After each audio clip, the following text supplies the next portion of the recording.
everybody, and welcome back to the Classic Quest podcast, where we're going to be talking about what is happening. Joe Budden's All Love Lost. I can't even look. I'm so insecure. Okay, I'm kidding. My name is Holden Stefan Roy. Goodness. I am your lady friend Bonnie. And today we will be talking about the emo man himself, the king of the wine, Mr. Joe Budden. Oh my goodness. I'm very excited. I'm not. It's his album, All Love Lost, which we'll get into, but this is actually my first Joe Budden album, spoiler alert. So, yeah, me too. It was an whole experience. Thing. It was an experience. And, okay, so this is how the show works. We talk about the songs track by track, going through the whole album as we listen to Mr. Weiner. And I don't mean to be it disrespectfully. I think it's accurate to describe the tone of this album. Yeah. And we'll get into if I like it or not soon. Don't worry. This isn't a spoiler for that. It's just an apt description of Mr. Joe Budden's attitude. We're going to go through 12 songs exploring Joe's stream of consciousness, emotional venting. And are you guys excited to go through his diary with us? Like, honestly? Yeah, that's literally what this feels like. I know I'm not normally so spoilery, but it's Joe Budden, yo. I watch State of Culture all the time. I watched a freaking Joe Budden podcast a lot less of the time. People are going to... People, I think, really like him. And so I think I don't know. I think maybe... We will see. Yeah. We're going to see the reactions of you guys. I'm curious, because we're not reviewing old Joe Budden. We're reviewing All Love Lost, this particular album, and then we'll go from there. Which came out October 16th, 2015. So this is maybe a smarter way to start the show, talking about it instead of the normal jibber jabber. Like, we're not professional peoples. We just go through the albums like we're regular, like y'all. And you could just pick up mics and just do what we do, and then get a YouTube channel too and stuff. Ta-da! Go you, person watching this. But anyway, we just talk about it, then we interact with y'all in the comments. Y'all chastise us, y'all give us some praise sometimes, and then we evolve and grow together as a big old family. On that note, we care a lot about the comments. It's my favorite part personally. And last week, I took the week off. It was my birthday. But your lady friend Bonnie over here and Mr. Christopher himself reviewed which album? Iggy Eggs. We did Iggy Azalea, the new classic deluxe edition. As you can see, I got out of that one. And based on the number of views on that review... You know I loved it. The number of views on that review meant I wasn't alone in my feelings of this. I bumped it back like when it came out. If you want to have a good time, go check it out. Go put the album on. Here's the thing. We both know a million better things to have a good time. Nah. Anyway, on that... He's always good. Linda Williams dropped the comment, ha ha ha. Chris cracked me up with the mustache rant. But anyway, I'll try not to be biased rating this album, viewing the curves and slobbering lol. It may come as a surprise, but I had very few choices for this comment. Otherwise, Lindell, I would have gone with a different one. But this was a great comment, and I had a good giggle because at a certain period of time, I remember the work video. This is Holden's feedback. And there's a lot of black girls twerking, and there's Iggy standing still. And that's all I can remember from that video. Yep. Anyway, right away, it's a modern album. It's a 4.0 in my opinion. Now for Lindell, that's a low grade. So that's how you know it's not as good of a quality album as others. Respect. I'm with you, Lindell. And I think she has a good relationship concepts. I agree with that. However, I would like to see what she could do outside of her comfort zones. Completely agree with that. Because I actually think she might be more talented than she may even know. Would you believe Bonnie and I had that very conversation just before we started reviewing on how after watching the new Iggy Azalea single Lola, I personally just kind of wish she would do something more 30-something. Like, just be in your 30s. Just be like... I think she's like 29, though. So be like you're about to be in your 30s. Like, I don't know. That's the same thing. You're 29 is basically 30. You know, she settled down with the rich guy, killed him off, and, is living, her life. So, I agree with that. Thanks, Lindell, for your comment. There's a bit more, but y'all can leave a comment, and maybe it'll be our favorite commenter next week, and then we'll read it out. Yep. And then, who knows? I was thinking maybe for the Patreon, we'll let, like, a little thing where people can just have comments read out at the end. I'm stealing that totally from this Misinformed channel who does these funny satirical explanations of Wikipedia pages. Like, he reads the wiki page, but he's funny about it. So it's legit content, and it is the cleverest, laziest channel I've ever seen. He animates, so, like, it's fair, because he, like, animates and shit. But, like, from a scripting perspective, oof, I am impressed by the genius. It's Misinformed. Check that dude out. I don't often recommend stuff like that. I don't know if it counts for anything, but that guy cracks me up a lot. Anyway, Before we jump into a special thanks to the patrons, Ismail Gadamsi, Chris Prado, Jonathan Barnes, Linda Williams, Coney Sparks, and I hope that's everyone.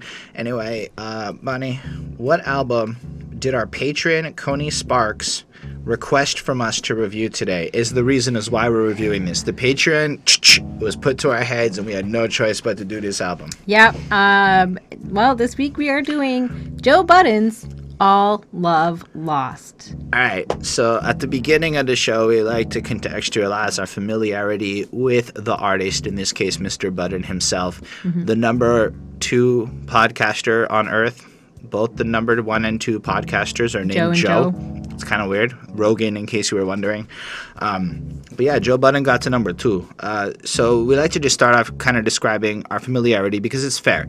If you've been a fan of Joe Budden since Pump It Up and you watched his career and you listened to everything, your feelings towards an album like this are probably going to be very different than somebody like mine whose experience is not that. And I think it's maybe the only time it's been like actually relevant to the review is when you heard this album versus your knowledge of Joe Budden today. Okay. So let's start. I know you know a little bit because I watch a lot of his stuff. Yeah. So I mean, like occasionally, like I'll be in here or whatever watching, and I'll see and I know enough about what the whole show is and the premise and who's on it. We're talking about State of the Culture, yeah, or the Joe Budden podcast. Both actually. I mean, I've seen you watching both. I don't know that I've ever like put it on myself, but I've seen you have it on a few times. No, I probably put on the one with the Eminem. I watched that one. I think that one was a very engaging episode. Yeah. Anyway, so yeah, I mean that's about as much as I know about him from that life, and I did a lyrical breakdown on Slaughtermouse, which we'll get into on this album. Yeah. Yay! It's on this album. I guess for me, I do not know Joe Budden as a rapper. In fact, let's say when Slaughterhouse came out, I listened to like everybody but Joe Budden on that album. Like I feel like he wasn't one of the ones that stood out to me for the few singles I heard, because I'm not even going to front like I'm a Slaughterhouse fan like that. I actually think I would really enjoy their music now a lot more that I've evolved as a hip-hop fan. But back then, I was mostly just interested in Royce, and mostly because of Bad Meets Evil. So Joe Budden was just like not on my radar, but like he was a name that like he's one of those guys everyone would bring up that everybody called a spitter. Like he was a real rapper. Like everybody would always say that about him, and like he was one of those guys who I felt like if you were trying to like be a hip hop head and you were not very knowledgeable, you should fake, and you wanted to like fake it a little bit because maybe like 20-year-old me's a bit of a faker a little bit. Joe Budden was like the kind of name that if you knew got you cool points with people who otherwise might think you're a faker.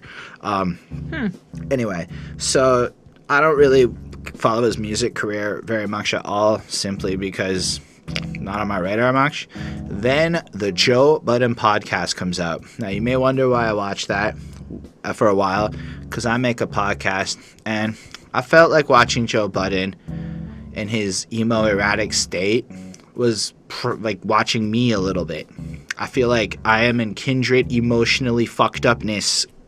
And if you watch our like 2017 episodes, tell me I'm not spazzing out like Joe Budden all the fucking time. Like for real. If anybody from back in the day, I'll admit it, I was a little bit more of a spastic case and I would get triggered off and whatnot. So I found myself really enjoying it. And I found Bonnie and Chris to be like Rory and Mal. And I kind of found that like really relatable, honestly. That's why I watched it. Plus, I felt like it would be interesting to learn more about hip-hop culture in general. And then the Joe Budden podcast did discuss that. But then State of the Culture came, and I kind of just prefer hearing like Jinx and them respond to Joe. Although Joe doesn't really say crap on State of the Culture. He plays the role of the host and saves his opinions for the Joe Budden podcast, if we're being like super real. He barely states opinions on that show, but I really like the new lady. I really like Remy Ma. I really like the debate. I like the trollish nature of Joe Budden. And this is one of the proudest moments of my life. Joe Budden retweeted me. It was truly dope. Yeah. And Mr. Coney Sparks hit me up and it's like, Joe Budden retweeted you. I was like, it's so cool. It is so one of the proudest moments of my entire Twitter life is that. So hopefully I remembered and you saw a little cut of that pop up as I was saying this. But all that to say, I liked him as a media personality, and as a media personality, Joe Budden is currently one of my biggest inspirations.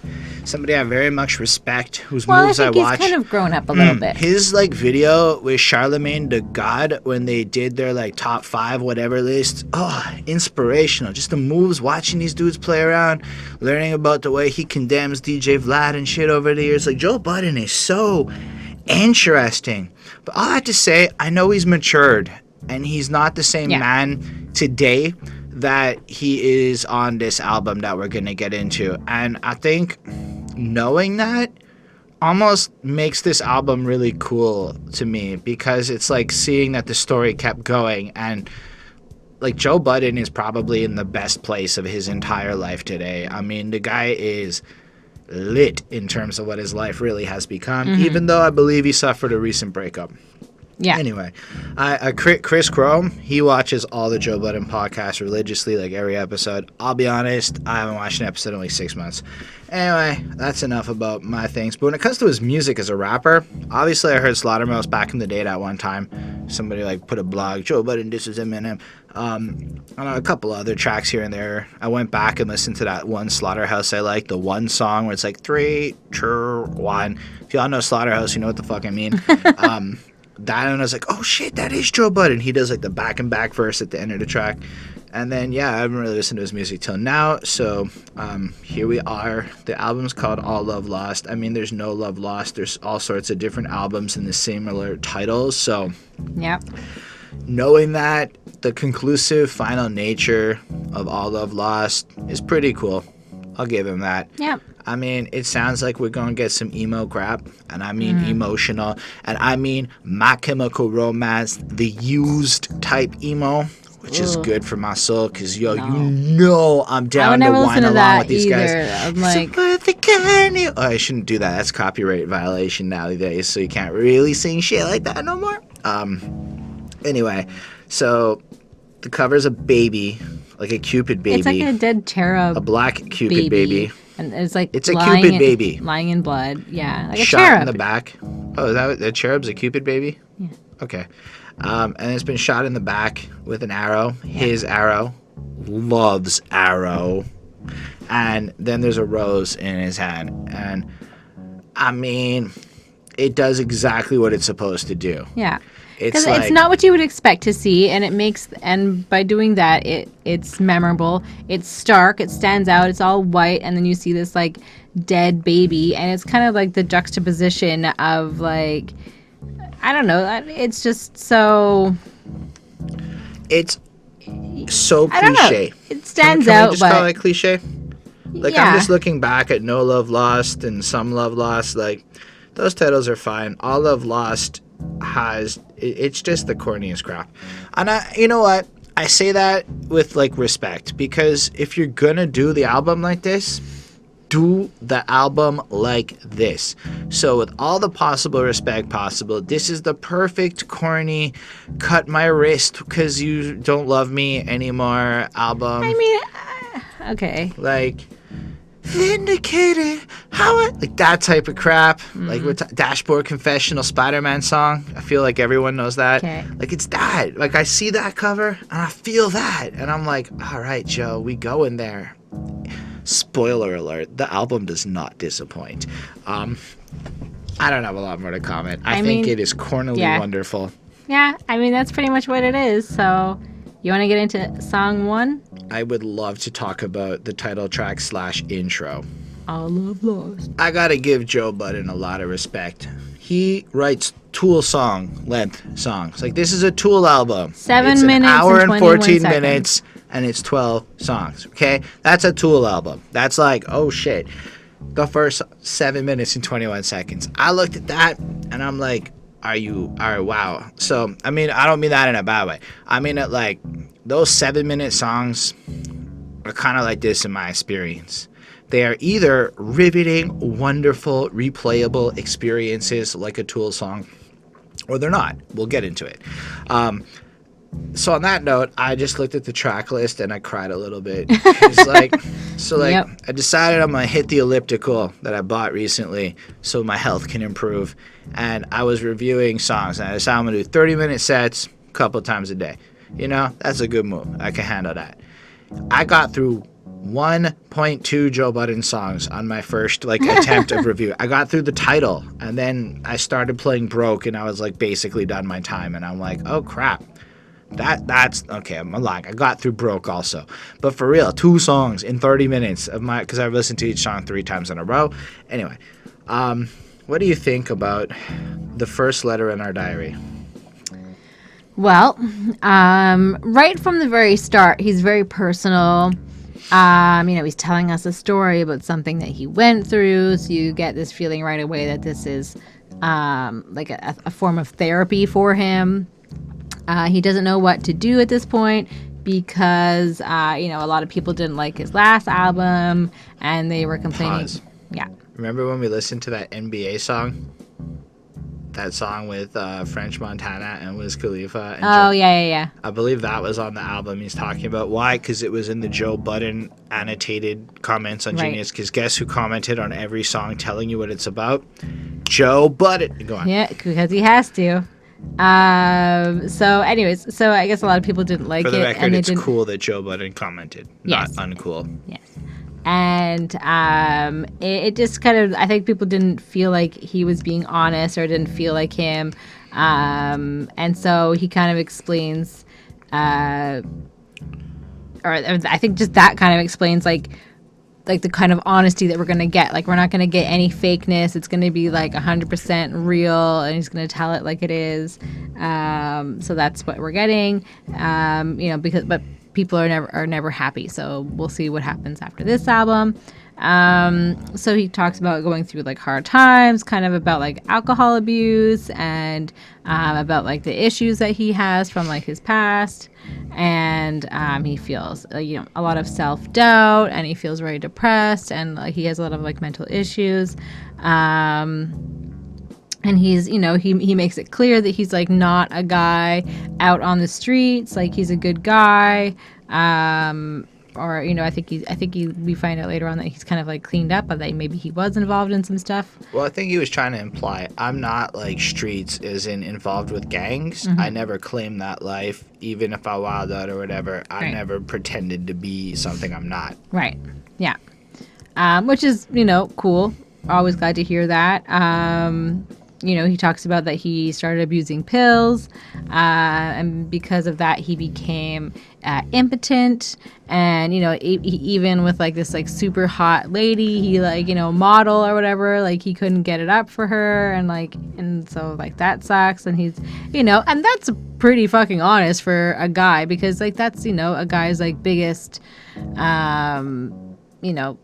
ego booster or whatever, it's his penis. Everybody knows that. And so it sucks when and he's talking about it's not working and it's because of my own fault. So that sucks. And he doesn't feel the same connection with his bandmates. He talks about that. And I don't know, I mean, the beat is very clean and clear, and it's very well produced, and it sort of has this rockish feel to it, and it's kind of hard while still being moody and intense and everything that he is. So in that aspect, it's very well done. It was very good. And all the types of love is just lost here. And obviously he feels lonely, and it's a bit long, and I don't know really why it had to be this long, because the last Okay. there was there was a part that didn't necessarily need a big chunk of just music, which is fine. Are you kidding me? It's fine, but The guitar solo replaces vocals as a verse part. That's its purpose, right? Because that so was long though. Anyway, it's meant to express. Because what I thought was really good. The guitar solo is really what Yes, it is. sold the It's song just a on bit me. long. It was actually not, because maybe it was because I was on an elliptical and I was feeling this endorphin rush, and I had nothing to do but think about the song kind of thing. Yeah. But I realized after this verse, it's words can't say it anymore. And then this guitar, if you listen to the tone it uses, it bleeds pain. That guitar is a painful bleeding, like it's its own verse on top of that layer of music. Okay, And yes, it takes like cool. a good minute or so of really getting it out, and then it just lingers, like it's running out of energy. Like Joe ran out of energy, the guitar carried it for a while, it ran out of energy, and then like all the love is lost. Like there's nothing left. Okay. And I found it almost like metaphorical. And on that note, Joe Budden, the level of precision in his songwriting, like I can't even describe the level of detail here. It is up there with pretty much anybody that takes that OCD, like I'm gonna fucking perfect every line, every second of it type of songwriter. Like I would say from that perspective, he's like up there with a guy like Eminem in terms of just every second being perfect. Yep. That is not commenting on the quality of the lyrics, just the actual craft put into making these songs. And it blew my mind just how, because like one thing you can say about this is replaying it over and over again 7 minutes is, I never really felt it was bad or in regards to the sound of the song. When it came to the lyrics, Joe's a spitter.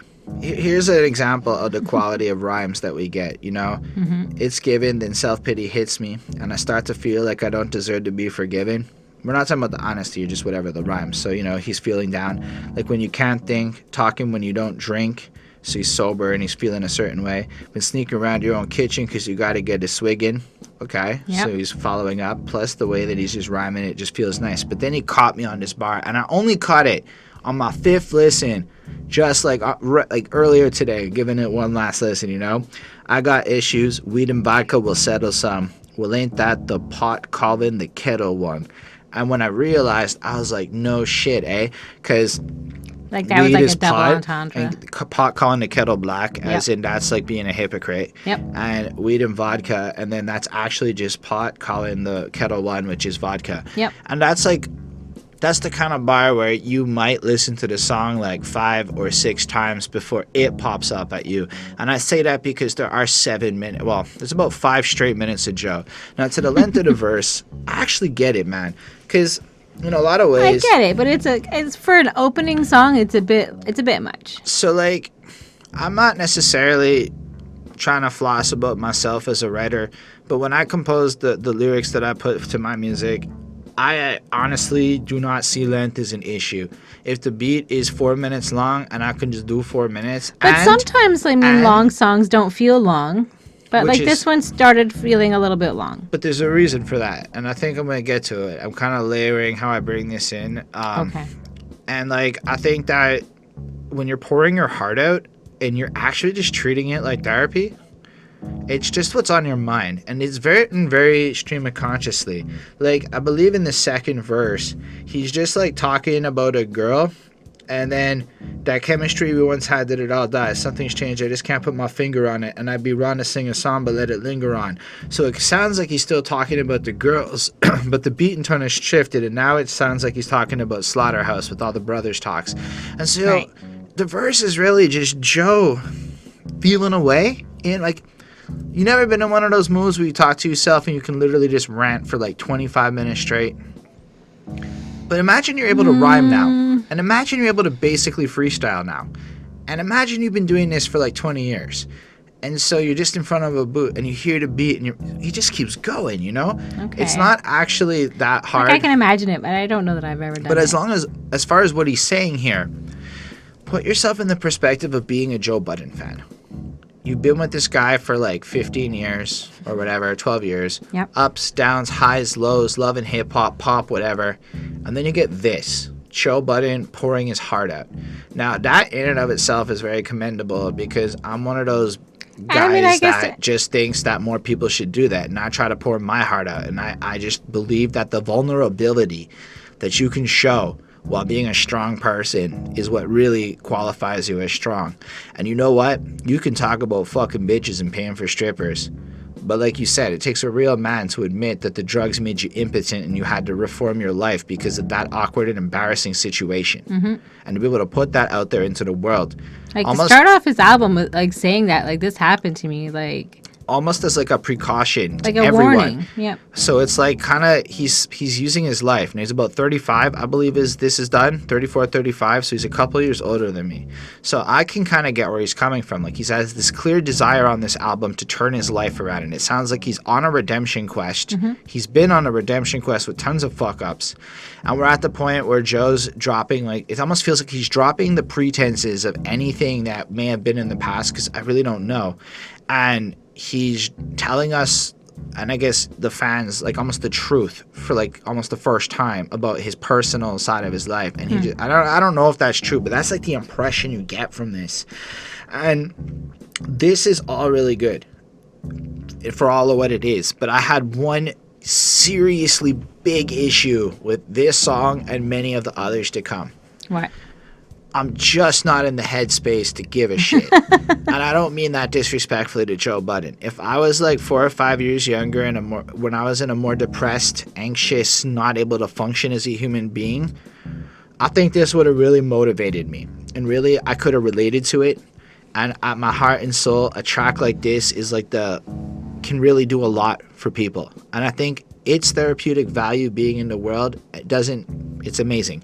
Its actual song quality, if I was in a different mind space, it would be a different experience. Unfortunately, I'm having a pretty good week, you know? Like, the Griselda Ghost producer just retweeted me. I got some cool stuff's happening. Yep. So I'm just not heartbroken. It's been like 5 years, a while. I'm not heartbroken. And so when I listen to a guy who's heartbroken, a guy who's emotionally unstable and heartbroken, whining, but then knowing knowing there's nothing I need, like, let's say this had just come out. Maybe I could respond to it like Joe Budden needed to hear a thing. But he already heard the thing. He's better. It's like, oh, shit. Well, he's already there. So it makes me really disrespect this. Like, I know I'm not going super deep into the bars, but really, it's like just constant slew of Joe Budden's thoughts. Like, I thought it was interesting, like, the way he points out at the beginning. When you can't dig deeper, they said his last album was garbage, and then they dig when it's deeper. So basically, as in the wounds coming at him, like, they shouldn't be able to escalate this pain. But then his last album was bad because it wasn't deep enough.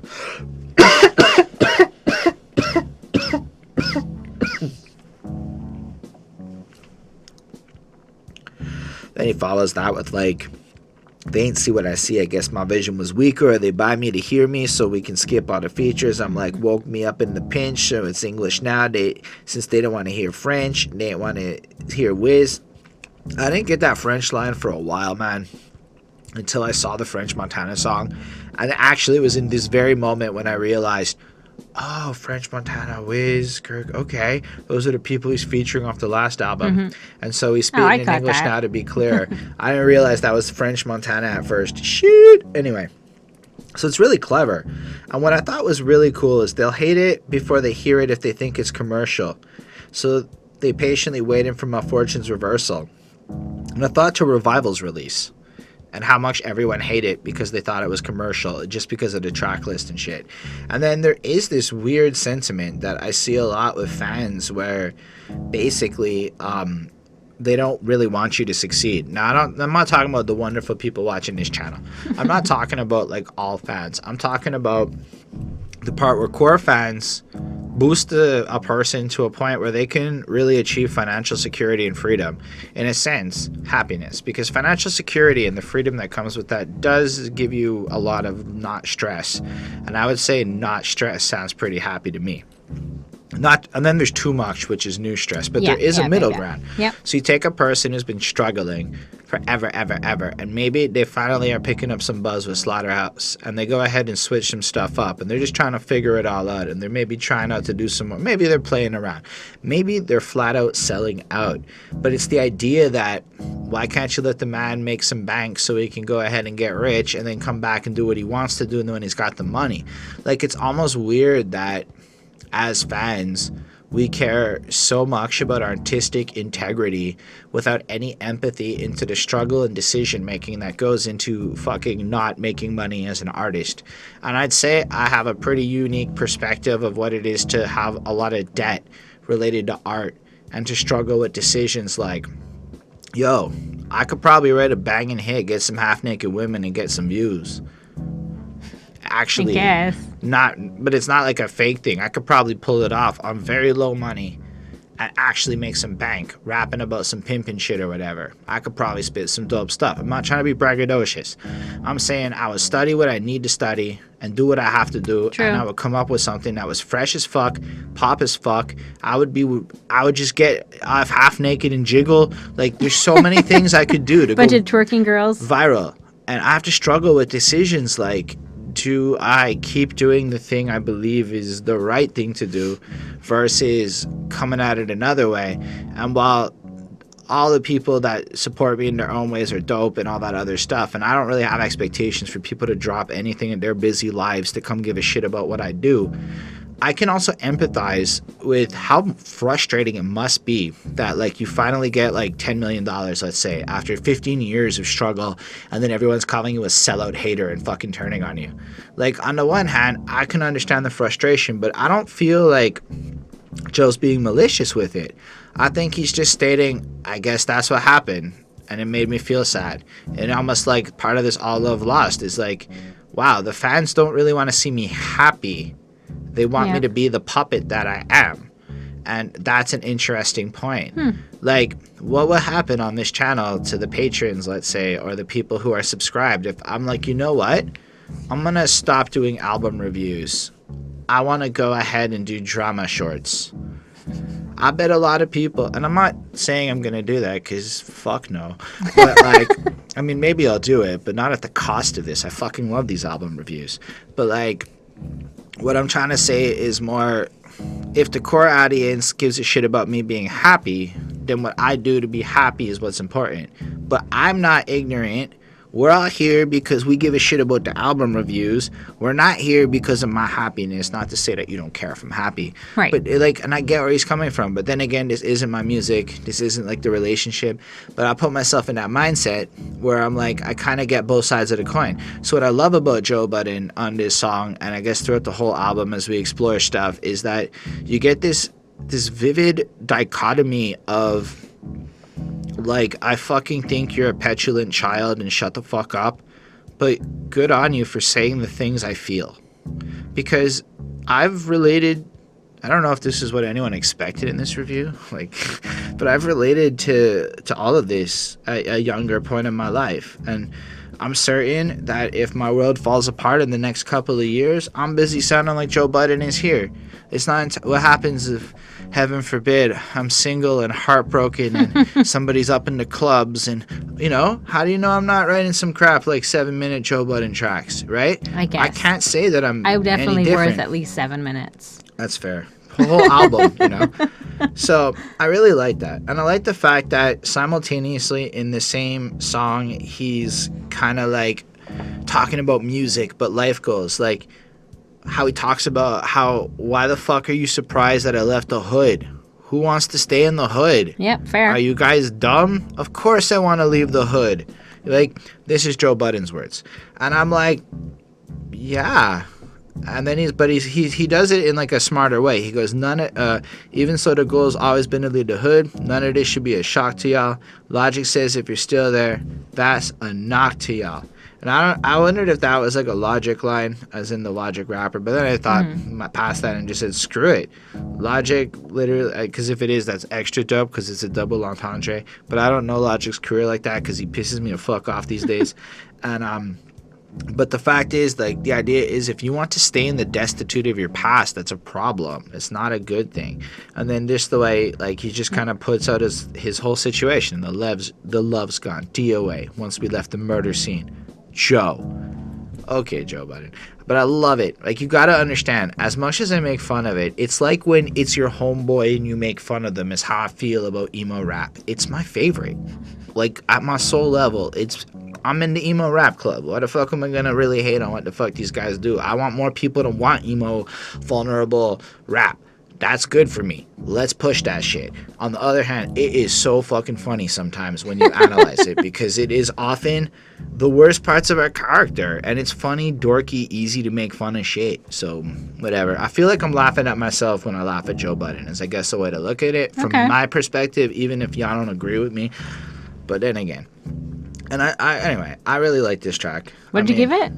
We didn't even get there yet. I don't even know how long this has been. I guess we're pretty much done this one. I have gone through as much as I think I can without bar by bar. I wasn't trying to rush you. I was just, I thought you were coming to it. 4.5 on 5. So did I. Because it's truly a remarkably, impressively, immaculately put 4.5. If I cared about the subject matter more, like if I was in that place, it's a 5 if I'm depressed and mopey. But I'm not, so it's a 4.5. Yeah, same. I mean, it's well done. It's not something that I would go to. But it's honest. He tells a personal story, so okay, good job. All right. I know that took a really long time, and hopefully I didn't leave y'all feeling broken and bored. I fucking really love the flow, the way he spits it. Like, yep. I mean, we started with love. The beginning was magical. Then it ended abrupt. How's it? Anyway, he did it better. I never practiced that, but like the way he hits that flow and I don't know. That's some shit where you're like, yo, I actually do not think I've heard another rapper do it quite like that. And usually you can that was fucking cool. Yep. So don't get me wrong, I know somebody else did it. I haven't. Before Bonnie tells us what she thinks, I've been trying to come up with a music video concept. And we were like, internally just discussing ideas. And would you believe that the music video to Broke would have been the exact thing to show for the kind of romance-driven story with me on the side rap? I'm like, no fucking way. And so I think that me and Joe Budden are so like-minded, it's ridiculous. Okay, I don't know if that's a good thing or not. I think Joe Budden is a really respectable millionaire. I mean, fair. So fuck that. I don't care if people think I'm a loser. Anyway, what do you think about this track featuring the lovely sounding, and may I say very lovely sounding, Katelyn Tarver? Yeah. I very much like the sound of Katelyn. She has a lovely voice, and it's a really good contrast to Joe, because he's got such a deep kind of grizzly sort of voice. It is grizzly. Like a bear. Yeah. And honestly, this is another fantastic beat. Like, this is just perfectly constructed. His rhymes on this one are great. This is about, issues in his past relationships. It was too intense and the love didn't last and it ended with hatred. And he's almost like directly speaking to these girls, or to like this girl. Like, I'm not sure if it's one or I think or several. So, from what I could tell, just as a general touch on for the whole album, it's highly all inspired by the Tahiri or whatever, the main girl he was with, but it also includes randomly and without disclosure every freaking person he slept with in the process of his life. Yeah. Yes. Okay, cool. Like, you won't know necessarily which girl at which moment. Mm-hmm, right. Okay. Makes sense. But it sounds like he's almost like directly speaking to them, and like he wants them to hear this. Like, that's kind of like what I took away from that. Like, sorry, can I add one more thing? Mm-hmm. The girl that he says, Vivian or whatever, who's impotent, is actually named that, and he sent her the song, and he sent the songs to every girl, got permission, and they were all like, fucking do what you want, Joe. Because can you imagine, you fuck Joe Budden, you're involved with him, and then he comes up with the song after, and you're almost like, I should have expected this, or I knew it was coming. Anyway. Yeah. I mean, honestly, probably some are sort of flattered. I don't know. But anyways, like the sound of the song, I mean, it's a fucking hit. Like, it works very well. And as much as I very much agree with you what you said, because as much as I don't always like the sound of Joe's voice, the way that his flow and the way that he spits is just fantastic. It's really, really well done. Like, honestly, this is a banger. There's a lot of feelings. There's a lot of emotion. It's hard. I mean, the story of what he's talking about, I could care less about, but I'd put this on. I think this is a good song. I gave it a 5 on 5. Allow me to bring up the video one more time. I have never seen anybody in my entire life feel anything as passionately as Joe Budden in the fucking stairwell of this video, feeling the chorus to this song, like violently just jerking maybe the shit. girl in Showgirls, because she got real intense in like that pool sex scene. But I'm like, none of like the Joe parts are like that. It's just like he heard the music of this hook and he just got so into it. Like I've never seen a little too much. But he also, I don't know if he can dance proper or not, but it was some erratic ass shit is all I'm trying to say. And it was like, I don't often remember music video stuff, as you may know if you watched this. I watched them all. I just don't remember crap for most of them. I will never forget Joe Budden's erratic jerking in this video. On the other hand, so sonically, it's beautiful. So much less my cup of tea from like the beat choices. And I realized, and it's going to be like a consistent theme on this album, I like everything about the songs except for having like a real huge desire to listen to it, and it's because it's so soft and pop and mellow and nice and in the sound of it, right? And then Joe comes in and does it perfect. And when I say does it perfect, I mean his lyrics are really, again, just relatable and beautiful, you know? Mm-hmm. I mean, we started with love, the beginning is magical, then it ended abrupt. How is it us that this happened to? I mean, who hasn't really been in that moment where you're like, shit, this is real, this is ending and stuff? Was it all just a lie? How was none of it factual? Even in our demise, it seems I'm always attached to you. They said if you let it go, it's real, it comes back to you. She just called me a thief. I took it, never gave it back to you. And then it goes into the complicated nature of the relationship. Now, on the one hand, I would not fuck Joe Budden unless you wanted your life on wax. Yeah. On the other hand, kudos for being real about it. Like, I don't think Joe's perspective is the 100% truth, because I feel like Joe's memory is a bit of an exaggeration. A highly biased thing on how his emotional lens, he's Yep. very open to this now, and he's very okay with admitting it. Like in the Eminem thing, the way Joe saw it, you know, like, so Yep. I'm respecting him for being cool like that. But I really appreciate the way he puts himself down as much as anyone else. Guess we both had times we were being irrational. We both thought our minds, how are we not compatible? Say I pushed you at the door and you did what you had to do. Now you played a victim like I wasn't impacted too. I'm like, dude, you pushed her out the fucking door. Who cares? Like, it doesn't matter if you weren't impacted too. You impacted her. Now, one thing I would like to comment just on this point is, from what I can tell, Joe likes him younger. Yep. Therefore, the responsibilities of guy in his mid-30s and shit, maybe not all of them, maybe not even the one he's talking about, but if she was like a decade younger than him, come on, Joe. It doesn't matter who's impacted. Be a little bit more of a grown-up, which he is now. Again, okay. So it's hard for me to do this because times change. It's because he did get better, and you're like, how often does that happen, right? Like, it's actually kind of really cool where, like, there's a kind of happy ending to this album. Yep. And then, the second verse kind of escalates it. Now we're moving into hatred. The whole world on our business, nothing sacred, unless, I know you down to your core, unless for years you just faked it. I know all your flaws, see your soul when you're naked.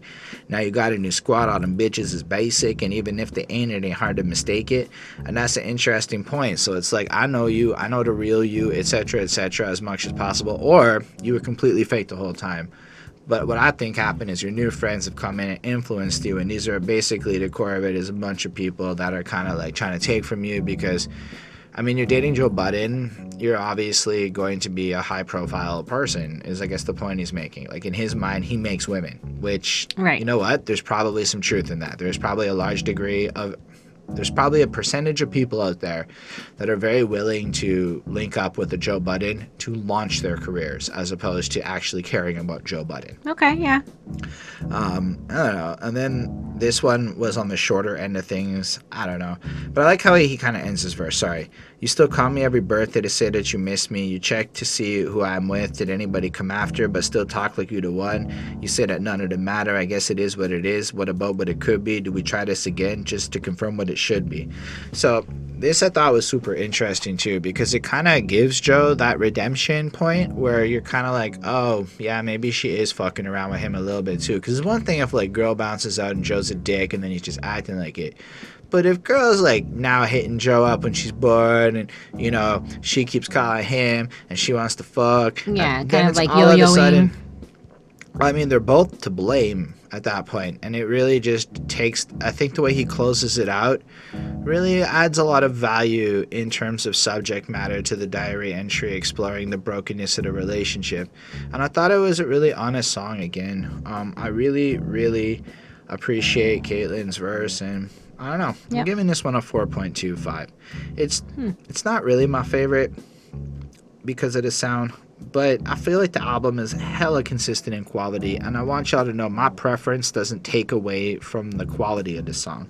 Yep. I mean, I love the hook. Like, we're broke like skeletons, loving to the bone. Our heart's so delicate from hanging on too long. It's just so good, like, for what it is. Like, it's really surprising in the realms of hip-hop. And I suppose that's something that really is interesting. Just, I guess, another little tangential point, because in my opinion, Joe Budden is an interesting character. Like, who else sounds like this? And I'm asking this also legitimately to you guys in the YouTube world. Who else is this emo? Like, actually legitimately, like, this My Chemical Romance with that shit. Like, straight up what I want. I mean that cool. Like, I don't necessarily what I want now, but this is good breakup music. Wait, who was the one that just kept talking about wanting to kill himself? That was, no, like a month ago. It was a requested album. It was Isham? Was it Isham's? Yeah, it was. Yeah, it was Isham's. That's not. He was pretty mopey. Yeah, but like Isham, I feel is like a little more theatrical.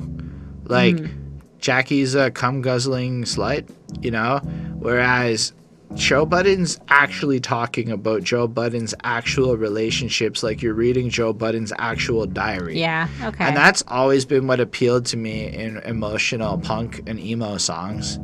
It's always been what's appealed to me in this side of things. I guess Hobson does a few things like that.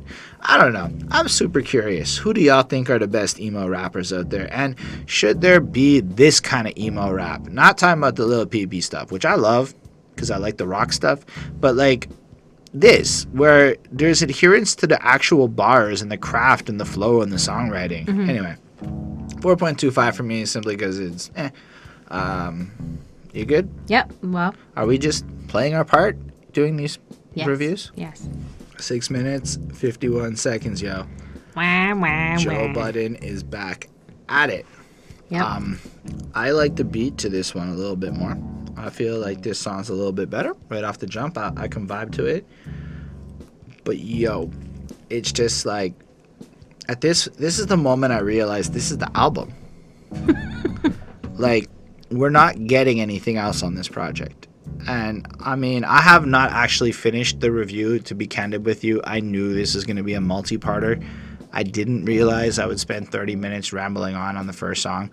But I just kind of realized while going through this, holy crap, it's just Joe's diary. So I suppose if you're not interested in his emotional state or his love life, it kind of makes it harder to get into it. So in my case, I'm not like relating to him on a personal level because my mental state's not in that place, acknowledging it could be and it would be great then.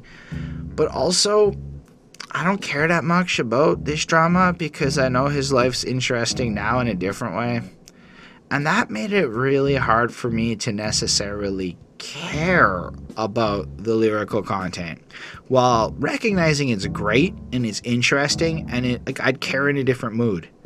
But man, it was just like, I don't know, do you feel differently? Like, how do you feel about this one? I mean, no, I feel pretty similarly, I think. I mean, this one is just about that he fell for this girl. She had the best vagina he ever had. No, that's not what he says. He got the best pussy I've ever been inserted into or whatever. Yeah. I don't know where the exact bar is, but it's literally pretty one of the best. To that. Doesn't think she's, experienced enough to be with him or something. Can we comment on that? Which I'm like, wait. That's your big issue? No. What he says is, I have an issue because you've only... I don't know where the exact bars are. But you've only been with, 3 guys before me. So, what are you comparing You're not a hoe against? enough. No, but, what are you comparing me against, And I'm just like, what? that's not how it like works in my little opinion.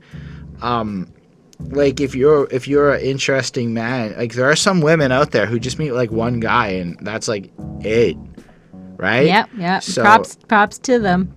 what is it that she has to go date some guys that are like worse than you for her to appreciate that you're good? Is that like the actual point that's trying to be made here? Because I'm pretty sure It's a whole weird sort of a point. Yeah, I don't know. Sorry. Go on. No. That's fine. It is a weird point. Absolutely. And he has sex with a girl, and then he lets the whole relationship play out, and it falls apart, and it breaks her heart, and then she's just being played. And then his heart's broken too. Like he's, obviously whining about this whole thing. And, he's saying like, oh, I always attract these girls with like all this baggage and these issues and stuff like that. Because they all have low self-esteem. And, he can fuck these girls and whatever. It's fine. Like it doesn't sound like it's exciting to him. It's just like whatever. It's just like a physical thing. And that's it. It doesn't really sound like he's into it. So, I mean, I don't know. It's well made, but it's definitely not one that I would ever listen to like regularly or at all. It's just too whiny for me. Like I really just don't enjoy this kind of like emo music. Like I'm not 14 anymore. I don't know if even at 14 I would have cared to listen to a boy whine about stuff for like an hour. But it's, like I said, it's very well made. So it's a 4.25 for me. I think we should just talk about this lyric for a second. Okay. Fuck sex, baby. Later for that. This mind game I'm playing is a greater climax. And the way he says climax is really forced to fit it. Like, it's one of the only times I think he should have chosen different words because that felt forced. Okay. Not a franchise player. The dude has so many fucking bars. We'll give him a pass. Not a franchise player. I can't pay you to the max. Like, okay. I can't say it to you, so I just say it in raps. So let's unpackage this. He wants that mind game, which I get, yo. If I can't get that mind game, I don't even want to fuck. Let me get up in that shit. We got to talk for a couple hours. I got to get up inside your head, and then you're going to worship the dick. Doesn't stop talking. That's true. But then worship it. Then this mind game I'm playing is a greater climax. And I get that because I'm like that. So I relate. That doesn't necessarily make you a player, but, it's a fun game. Not a franchise player. I can't pay you to max. I can't say it to you, so I just say it in raps. So you're a cheap fuck who can't be honest and upfront with your shit. So unfortunately, I may sound like I'm judging Joe, but he does have his court clothes on. Y'all see the front, behind the scenes more goes on. Here's the thing, like, I don't actually need to like, regardless to who you are as a person, regardless to what you're going through in your life, when you put something like this down, at least this lyric, there is enough there to know what the fuck is going on inside of your mind. Now, maybe this is, again, different than the previous past stuff. Maybe this is just like people judging them on what they see on Love and Hip Hop and things like that, which is completely fair. But if you're a dick on Love and Hip Hop, you're probably still a dick. Like, it's that attitude that, like, okay, you can judge me. You don't really understand what I'm going through. Like, literally everybody who said that relates and has the same fucking crap going on as almost everyone else. Now, you can change the specifics. You can change the trauma, and you can change the severity. And some people went through it way worse than other people. But, like, going through things, in my little opinion, doesn't entitle you to treat other people poorly. And I say that as the type of asshole that behaved like the Joe Budden in this song. I went through my phase of treating women in a little more moving them through the door type of way, and I get where he's coming from on this, but I think, like, I'm not judging today, Joe. I'm judging, I guess, the mentality and the attitude that Joe puts forth on this song. Because I believe in this song, it almost sounds self-righteous. Like Joe's some kind of a hero. And I'm like, yeah. I don't know if I agree with you here. But then again, that's also the point. This is Joe's honesty through his growth and everything. So I end up with that, like, mixed feeling, which to me, it's all positive. Like, it's not, none of this is meant to be like a negative thing. I think this is This is what relationships can be like. This is what human growth is. I think there's tons of people that feel and act and do all of this type of stuff. So on all of that note, it's like a really impressive track to me. But then just to go back to that lyric, another one is you real kind, real sweet, real nurturing. Yet every time we link back up, you just get hurt again. Well, that means you're hurting her, Joe. You put all men in a box. I ain't one of them. I'm not like sold. You're not one of them. Funny how you got all the answers and none of them. You only dated 3 men, so I'm scared of you. Because with no point of reference, what the fuck are you comparing to? You good one minute, psycho the next. No longer letting it ride. Too much Jekyll and Hyde. And I'm like, there's no way Joe's not exactly Jekyll and Hyde like that in all this. Like, there's no way. On the other hand, I guess my real problem is that Joe is also like comparing these women to other women, and it is this big comparison game. The big flaw in Joe's approach to women, according to this album so far, is that he doesn't seem to care about the wants or desires of his partners. There just seems to be Joe's emotions, and the more situational, analytical, logical breakdown of situations as they happen, with his anticipated expected behavior and the responses that get elicited, and then kind of it feels like reporting. And then you did this, and I did this, but you couldn't understand the depth of my emotion. But we don't really hear Joe make a huge effort here to care about the depth of her emotions. Yeah, that's fair. If anything, it's like, bitch, you ain't talked to enough guys. You ain't sucked enough dick to know how good this dick is more the line of reasoning we're getting from Joe in this track. Mm-hmm. I control my but wait, you have age, you old too? I control my emotions, yours control you. Like, how old is she? Is she 22? Are you like dating a 22-year-old and then being like, girl, you're an adult? Like, fuck out of here, Joe Budden. I'm 32. At 28, I feel like the span of 28 to 32, I have metamorphized my ability to control my emotions to a point where if you're looking at anybody under 25 who's literally still going through puberty, because puberty ends in your early 20s, I guess. Go fuck yourself with that bullshit narrative of I control my emotions, which nobody believes. Yours control you. You bright enough to know when you get impulsive. For me, that's repulsive. How do you like? It's like this whole line of reasoning being presented here is stupid. Okay, it's just stupid because I get the feeling Joe Budden's dating some young ass chick, expecting her to act like she's 43.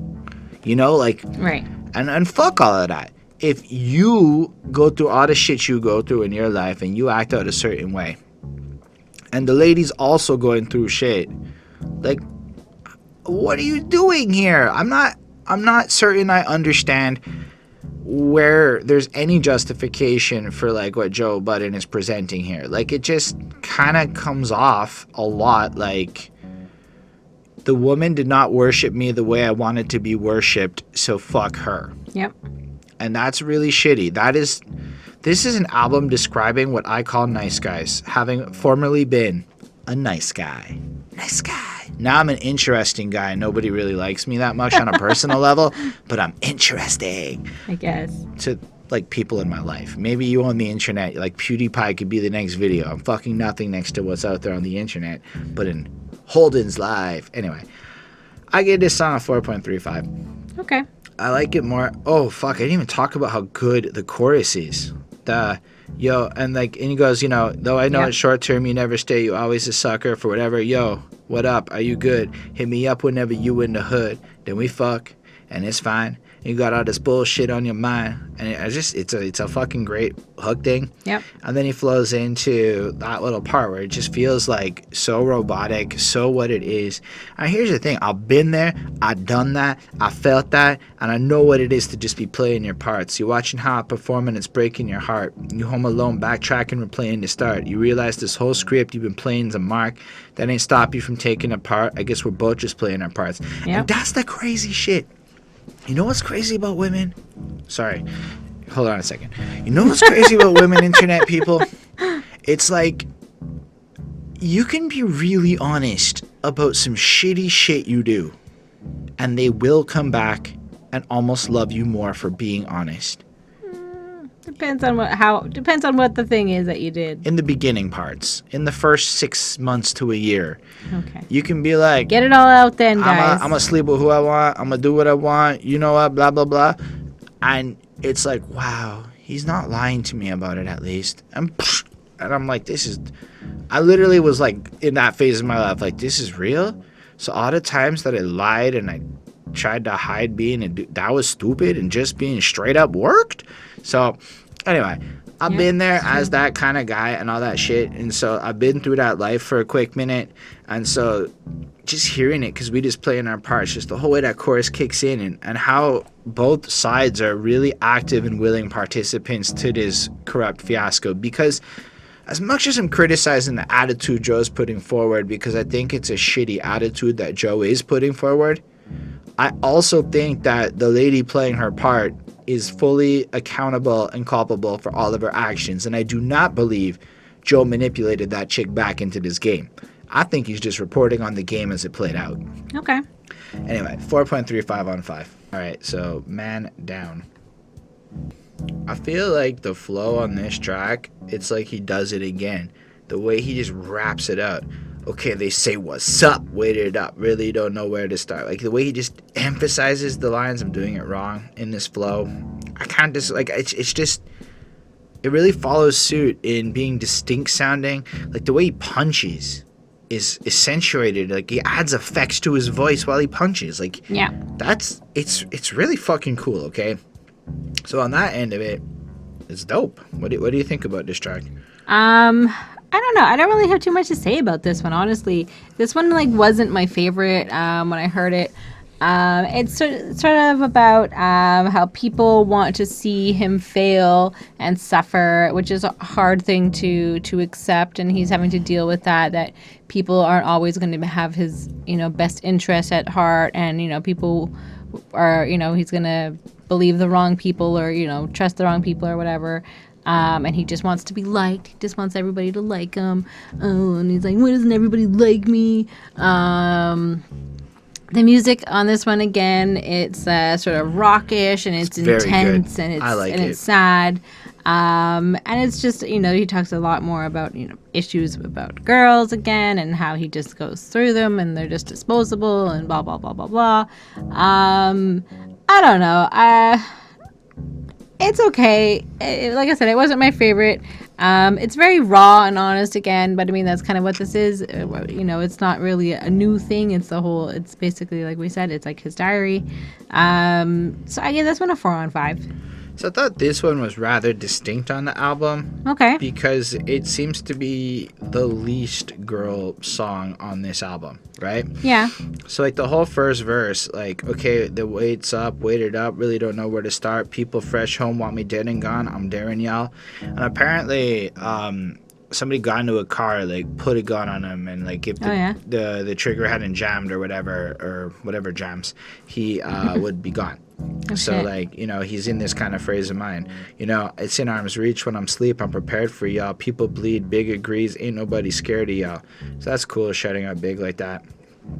Besides, let me summarize. They ain't got to wherewithal. I'm like, did he just fucking drop wherewithal in? Like, that's one of those words where like almost nobody ever says it, and then Joe just dropped it here, and I'm like, okay, oh good, that's a good line, Joe. And the first time I heard it, anyway, and it's just weirdly delivered, but in a good way. I'm like, kudos, that might be up there, Joe.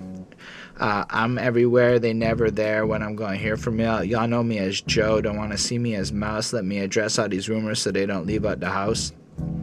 I'm like, okay. So on all of this, people don't really want to see Joe win is about what I'm taking from it. Yep. And I kind of find it a little more like confessional in a less whiny way, almost like a frustrated, empty kind of way, which I kind of like because it's different than what we've been getting. Then he starts out with Clue, because Clue and him back in the day was doing some stuff, and he came in, he was the best, and the whole first verse. I just thought he was making reference to the game. I'm pretty sure it's DJ Clue. Okay. And then he kind of flows through, and then the verse ends, and I'm like, I don't really know if there was a lot there. But then the second one comes through. Okay, let's start it from scratch, put it all on the line. My character's been defamed. I'll put it all online. Told him that's where we hit it. Said I was wrong all the time. And now we finally here. I waited a long ass time. Been called every name in the book. Been a liar, a deceiver, a cheater, a woman beater. Am I all? Am I neither? And I think that's super interesting too. Because he's kind of like saying he started from nothing. He put himself out there. He went out and became a celebrity in an era where he had an erratic personality, and he's kind of responding here to all of the different criticisms that have been given to him throughout the year. Am I these things? And he had his court case where I think he ended up not being found guilty, so people feel a lot of ways and a lot of rumors about him and whatnot. And so I thought that was like kind of cool again to put that out like that. Been absorbing the ether, robbing Paul to pay Peter, high price to pay strangers. I've been offering me to. I've been more than a leader, even with my back to the wall. Thought I was finished forever when I was practicing falls. And it seems interesting how it's almost like you picture him just like scrounging back to the wall, trying to like fucking scrounge, survive, move through this social like netscape. It almost sounds like social media and dealing with people is the equivalent of the struggle of the hood is to many other rappers in the way that he's putting it out here. And then I don't know, I feel like he then does kind of flow into this kind of illusion to women, but I think he's kind of talking about the relationship of himself with the fans and shit. And okay. So like, too much passion Cool, to call nothing that. but bars, ain't no fashion involved, how his path ain't adoring, how the fuck they laughing, I can blast through the door. Okay, so he's kind of now flossing a bit, I'm this good, etc. First they love me, then they hate me, then they love me again. First it's lovely, then it's ugly, then it's fuck me again. So that is like a double entendre to the situation with women, as he's described, but also probably hip-hop and the state of things with fans. Okay. They hated him on the last album, maybe they love him again, for it's whatever, and then bitches don't text back, and then they suck me again. And that's kind of what he's describing, like the erratic nature of the relationship. So there are a couple lines about girls, but I really think it's inconsequential to this particular track. And then the chorus too. Oh, the hook, I guess. A hook is a little line to hook you in. A chorus is more of like a little mini verse that gets repeated. I looked up the difference. They want me man down. And it just sounds like the whole world's out to get him.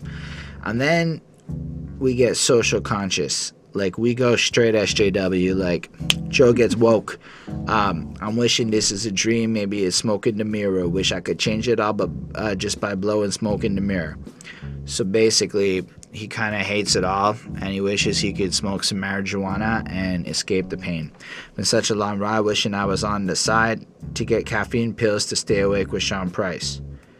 And then he's kind of relating to Sean Price passing, and I think it was an overdose. I might be wrong, so I don't want to keep talking there, but whatever. If I was by Eric Gardner, I'd have yelled at the pigs, give him all my cash, we wouldn't have to sell that cig, you know?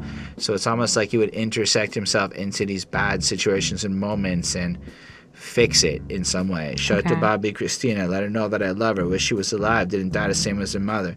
Maybe my thinking is off, when I blink I get thoughts, a bullet shaking the door and tape around Chink's Porsche. Chinks was a person who got shot. I saw a picture of his car full of bullet wounds. Bobby Christina is Whitney Houston's daughter. See it damaged my heart, I'd be writing Yam's car to get the perp out his cup, get his hands off the bar. So that is in response to ASAP Yams, who passed away over overdosing. And so I'm just like, where did the fuck did this come from? Like, it's not that there's anything wrong with this verse inherently. Now he's just sad that everybody overdosed. Well, it's a lot of different things. Like Chris Lighty, Robin Williams, still to this day, so suicide, all this different stuff. But it's just like, we go from Joe's diary to this random, like, I wish I could save the world. And I don't mean it in like a disrespectful way. Like, I know sometimes it might come off like that. I'm just sitting here bamboozled and baffled by, like, that's the third verse? Like, it's actually kind of cool. It's cool that he's like, you know, empathizing with all of these situations and showing a level of awareness and stuff about stuff other than him. But it just, feels like, firstly, the whole world's coming to kill him and fuck him up and all of this. And then I wish I could, stop really bad things from happening to other people. Yes. Which maybe is a subconscious cry to scream out and say to other people he kind of wishes that they would do a similar kind of thing for him. Maybe. Maybe? I don't know. Is that stretching? Is that pushing it too much? I mean, could be. I don't know. Either way, I think there's one thing that's for certain. What? Joe Budden's gonna be immortal. For a guy whose voice barely changes when he raps, he has such versatility. Yeah. Every track feels different. Every track, for the most part, he sounds exactly the same in terms of his tone of voice. Yeah, because he's just loud. Well, it's like he talk raps. Like he's one of those guys that like talks almost. Like I feel like he's pleading with us on every song rather than trying to spit the hardest shit I've ever heard, which is a cool approach. What do you think, though? Well, this one's sort of like a slower kind of tone and like rhythm or whatever. He only regrets regretting. He talks about that he's ready to die. So I think that he might still be a little bit depressed. It's not easy to go through because he has to struggle through everything every day because he's immortal and he can't be killed, he can't be stopped, and that's kind of how he feels. He just feels so like grand and large and everything.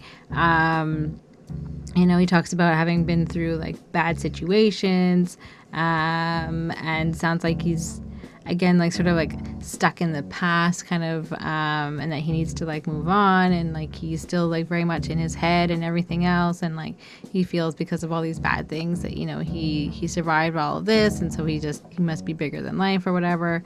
And he talks about that he had issues with his parents, that there are issues with drugs and like pill abuse, and how the drugs couldn't even kill him, and then he's blaming the girl for not helping him when he was clearly like down and suffering. But I feel like you can't really hold that against her because that's she was dealing with a guy who was like going through like some crazy shit, and I guess that's how she reacted. And I feel like this is like one of those songs that's good if you're going through like a recovery, or if you're going through like you went through like a depression or something that was quite low, and then this is sort of like songs to kind of reflect on that and then maybe sort of grow a little bit. Because he's also dealing with issues and maybe something that you can relate with. But I'm not. So this is a 4 out of 5 for me. I definitely relate to what you're saying because, like, a lot of this album is I think a lot of your enjoyment of this album is gonna highly correlate to your mental state as you listen to this album. Right. So just keep that in mind. If it sounds like wah, wah, wah when you hear it, the next time you're feeling wah, wah, wah, it might be just what you need. And right. I really want to emphasize the quality of how the music is like it's very well done. But the poetry is dope. Yep. It might not be your cup of tea because sometimes it's hard to hear a mid-30s man cry. But that's kind of what we're getting on this album. I mean, unfortunately, it's got a very selfish, twisted, egotistical tone to it. Yes. But I'll take that's it. The issue. I'll take it because it's honest, and he reflects the truth of people. And he's clearly in transition. It's clearly not like an endpoint, right? You can feel the I'm going through changes-ness of this album. Yeah. But yeah, this one I feel like has a different kind of strength to it that is not present on most of this project. Like questioning, what if the hunger was missing? What if the passion was gone? And if we're truthfully speaking, never saw it lasting this long. I guess that's not so optimistic, but I guess he's talking about rap here and his career and kind of questioning, like, what if it ends? Wow, it's still kind of going on. If the words didn't rhyme, what would I do for a living? You'd talk on the internet, Joe. That's actually what you did for a living. But I've been dead for so long, I figure I'm due for some living. Laziest fucking rhyme on the album. But it's fine because he's not trying to be the rhymer guy. He's trying to tell you his story. So Cool.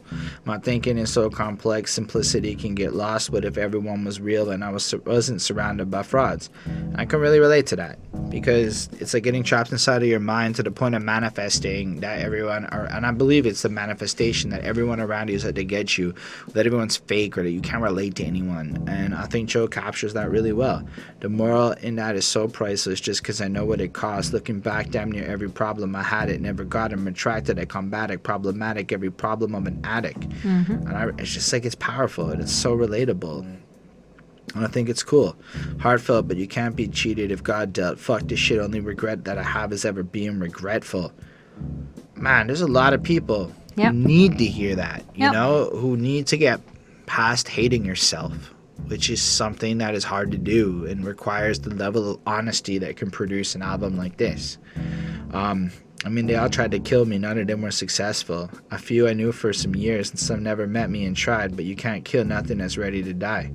So it's like he's at a point where his desperation is there. He's ready to go should that time come. So how can you hurt him? How can you come at him? It's not like you can do something to him that he is not willing to do to himself, which changes the power dynamic. He's not afraid to go. The fear that would normally come from the threat being gone changes the entire scope of how you can hurt him like that. I mean, you could probably literally still kill him, but that's not the point. The second verse talks about how his brother got shot up 9 times, and in that moment he was in a hospital bed and felt the vengeance coming through, like he had to like lash back, like, and the way he rhymes it, like, and now I'm feeling like Steven when he was up in that hospital. Like, who the fuck is Steven? Thank you, Joe, for the genius annotation. It was helpful, Joe. Yep. Person shot him 9 times. They got him thinking illogical. Crippled, feeling immortal. Be cheated, death, he unstoppable. He just want that revenge. Person, he feeling like dying, feel like dying's impossible. I love the way he chops up the syllables, how he keeps the flow. It just flows so good. They want me to regress like I ain't been through the worst. Instead of me being blessed, they want me pinning that dart. And I'm like, yeah, that is true. Everyone loves making fun of Joe Budden. Hell, we fucking love making fun of Joe Budden. It's awesome to make fun of Joe Budden for some reason. I mean, he owns it really well. And I think if he was really sad, I would have a harder time making fun of Joe Budden. If he wasn't doing so well, it would be different. But you know that he's doing real well right now. Yeah. They never noticed my path and all the sins I did first. Both my parents did drug seed and put syringes to work. Yep. That's like a heavy one where you're just like, fuck, was I really just making fun of Joe Budden? Oh, damn. And I carry that exact gene, but I never mentioned I'm cursed. Those prescriptions were murder. I blame it all on that nurse. And it's like powerful too, right? Because somebody gave him a prescription for a thing along the way, this, that. And I like it. I really like it. I like the way he ends it. You can't kill nothing that's ready to die. Fuck this shit. Like, he's almost more exasperated and more giving up. But then the third verse takes it even further. See, I'm so self-destructive, hurt anyone that come near her. Done it my whole career, was always one of her fears. Hurt her so much in the past, I'm supposed to be healing her. But she loved me so much, she say that it's only killing her. I'm like, shit, eh? I guess that's what it's like when a person is with you and you're in a toxic place and you're going through all sorts of shit. And I suppose I have to kind of take back some of my criticisms of the earlier song parts of Joe, because the album's a journey. And I knew I was going to get to this when I was being like that. On that song, his attitude is trash. But do you not realize here how his attitude is less trash? Mm-hmm. It's almost like, oh, he was being petty Joe for that song, and now we're getting like a more mature, reflective Joe. So yes, the attitude he put forth early on the album is shittier than the attitude he has now, and I believe his attitude gets better as we go along the project, and that is the fucking point of the album. And that had to be said, because the album progression is really cool like that. Okay, yeah, good catch. So I bet somebody in the comments going to come at me and then not watch this part, but that's okay. Or not. I say that, and then we get no comments, and I'm like, maybe I should stop saying that. Like, maybe I should. Still, I just thought it was really powerful how he kind of, I think he's talking about the tyranny girl on this one and being really honest, you know. Mm-hmm. Now she says she can't watch it, pill popping its tots, it promised her up, but stop it, just go hide it when I pop it. And I kind of get what that's like too, to go hide the behaviors of what you're supposed to not be doing, but to go do them behind her back or whatever.